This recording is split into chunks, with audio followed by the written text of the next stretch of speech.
हाथी और कुत्ता। एक दिन की बात है, राजा का शाही हाथी घास के टीले के पास चल रहा था। तभी उसे एक भूखी आवाज सुनाई दी। ये आवाज असल में एक कुत्ता था जो महावत की थाली से बचा हुआ खाना खा रहा था। वहां पर हाथी का रखवाला मौजूद नहीं था। चूंकि शाही हाथी हर दिन अकेले ही उस टीले में चरता था, इसलिए उसे कुत्ते के खाने या झपकी लेने से कोई फर्क नहीं पड़ा।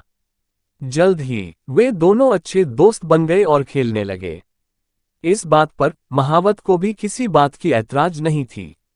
एक दिन पास से गुजर रहे एक किसान ने कुत्ते को देखा और महावत से पूछा कि क्या वह कुत्ते को ले जा सकता है।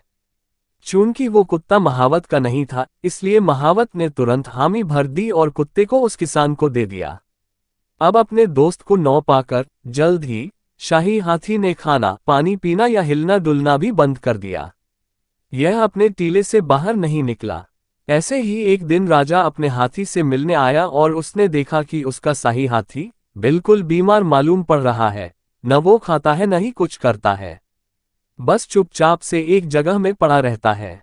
ऐसा देखकर राजा ने अपने हाथी की जांच करने के लिए शाही चिकित्सक को बुलाया। शाही डॉक्टर ने हाथी की जांच की और कहा, महाराज, शाही हाथी शारीरिक रूप से ठीक है, लेकिन ऐसा लगता है जैसे उसने एक दोस्त खो दिया है। राजा ने तुरंत महावत को बुलवाया और उससे पहले की घटनाओं के बारे में सवाल पूछे। इस सवाल पर महावत ने उत्तर दिया कि ओह, एक कुत्ता था जो यहाँ हुआ करता था। मैंने उसे एक किसान को दे दिया। महावत ने जवाब दिया। राजा ने तुरंत अपने एक रक्षक को महावत के साथ कुत्ते को वापस लाने के लिए भेजा। जैसे ही कुत्ते को टीले में लाया गया, हाथी अपने नन्हे दोस्त को देखने बैठ गया और खुशी से उछल पड़ा। उस दिन से हाथी और कुत्ता और भी ज्यादा घने मित्र बन गए। उन दोनों की दोस्ती भी ज्यादा गहरी हो गई। कहानी की सीख।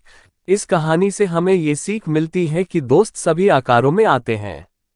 जब आप बिना शर्त दोस्ती बनाते हैं तो ये हमेशा के लिए रहता है।